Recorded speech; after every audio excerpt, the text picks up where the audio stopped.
Welcome to রনিতস রুপ garden. এটা আমার সোলারি প্রজাতির একটা হাইব্রিড গোলাপ। দেখতেই পাচ্ছেন এর কোনো গ্রোথ, একদমই গ্রোথ নেই। একবার ফ্লাওয়ারিং হওয়ার পর গ্রোথ একদমই কমে গেছে, যে কারণে এটাকে আমি রিপোর্ট করব। সবার প্রথমে গোড়াটাকে ভালো করে আলগা করে নেব, যাতে গাছটা টব থেকে বের করতে কোনো সমস্যা না হয়। এরপর আস্তে করে টান দিলেই ইজি গাছটা বেরিয়ে আসবে।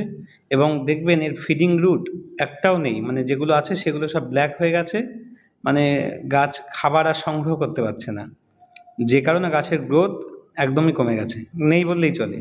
যে মাটিটা আমি তৈরি করছি সেই মাটিতে হাড় গুঁড়ো, শিংকুচি, সাধারণ বালি, গোবর সার এবং পাতা পচা সার ও সঙ্গে বাগানের মাটি দিয়ে ভালো করে আমি মাটিটাকে তৈরি করে নিলাম।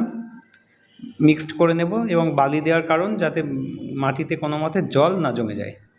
টবের ড্রেনেজটার জন্য খোলাম খুঁচিয়ে দিয়ে দিচ্ছি। তারপর নিচে কিছুটা মাটি দিয়ে দেব, দিয়ে গাছটাকে আমি সুন্দর করে বসিয়ে এয়ারটাইট করে দেবো, যাতে জলে ওর মধ্যে কোনো ফাঁকা না থাকে। এবং গাছটাকে রিপোর্ট না করলে আমার এই গাছটা একদমই বাড়তো না, যে খাবারই দিই না কেন, যেহেতু ওর কোনো ফিডিং রুট নেই, রুট সব নষ্ট হয়ে গেছে, সে কারণে গাছের বৃদ্ধি আর হচ্ছিল না।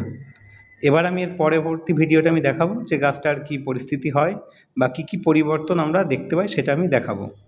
গাছটাকে সুন্দর করে আটকে দেখুন, দুটো গাছে আমি রিপোর্ট করলাম। ধন্যবাদ।